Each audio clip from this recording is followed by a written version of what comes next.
Sa disgrasya na uwi ang isa sanang masayang pagdiriwang sa Zamboanga City matapos pumalya ang fireworks sa programa.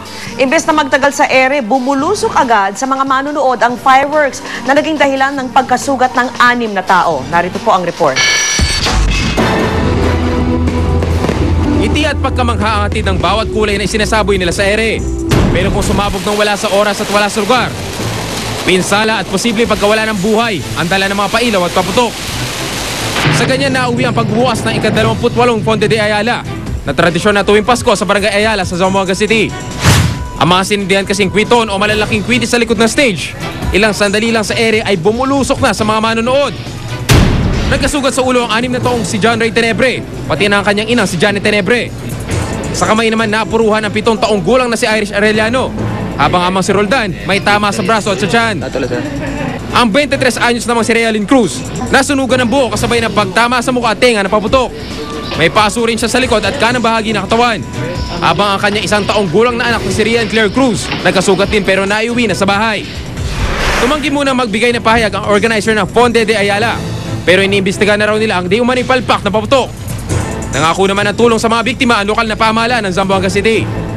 Para sa saksi, si Ian Aguho, nag-uulat. Sa ibang balita, naki-Christmas party si Pangulong Noynoy Aquino sa Malacanang Press Corps. Ayan, game pang nakising-along si Pinoy at sumali rin sa larong Pinoy Henyo. Sa kanyang Christmas message, humingi ng dispensa ang Pangulo sa mga taga-media para sa kanya sa mga naging pagkukulang nitong taon. At sana raw mas maraming magandang balita tungkol sa Pilipinas sa susunod na taon. Christmas wish din daw ng Pangulo na magkaroon na ng love life. Abay, sumulat sa wish ko lang. At para raw magkatotoo yan, may hiling siya sa media. Kung iiwanan niyo yung love life ko, sisiguraduhin ko mauna kayo makaalam kung meron ng patutunguhan yung love life ko.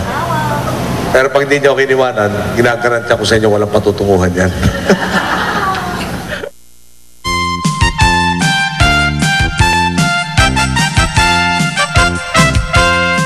16 na araw na lang at Pasko na, tiyak sunod-sunod na po ang mga handaan ng Christmas party.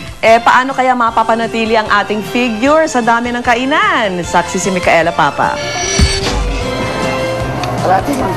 Hamon, keso de bola at kastanyas. Mga katakam-takam na pagkain tuwing Noche Buena. Kaya naman sa magkabilang handaan ngayong holiday season, ang ilang celebrity pahinga muna sa pagjejeta. Ayoko umiwas sa food. Ayoko kasi minsan lang tayong magkasayahan. Especially Christmas for us is very joyful. Naku, hindi uso sa akin yung diet. Kaya kain lang ng kain hanggat meron. Sa totoo lang, walang diet-diet, basta Pasko kain lang ako ng kain. Pero ang pinakamagagawa mo talaga, kada kain mo, exercise ka the day after. Pero ayon sa nutritionist, hindi rin daw maganda ang no-holds-barred na paglamon. We tend to double or triple yung ating appetite during the holiday kasi ang dami pagpipilian na pagkain. Implication nito, posible tayo magkaroon ng hypertension and as well as other cardiovascular diseases. Paniwala naman ng iba, okay lang kumain sa party kung bago nun ay todo diet ang gagawin mo. Approve kaya to sa ating eksperto. Once na ginutom natin ating sarili, ang tendency is to crave more.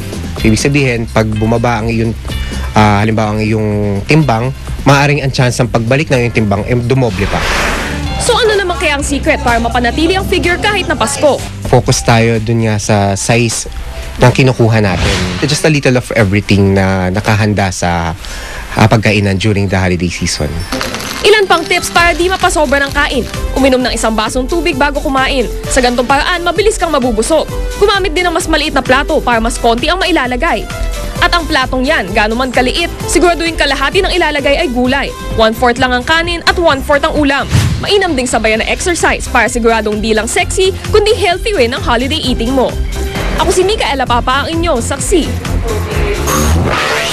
At sama-sama natin saksihan sexing prenup video ni beauty queen Maggie Wilson at kanyang mapapangasawa. Hot topic ngayon sa internet. Balitang hatid, ang isang liga na katotohanan. Sama-sama nating pagiging saksi.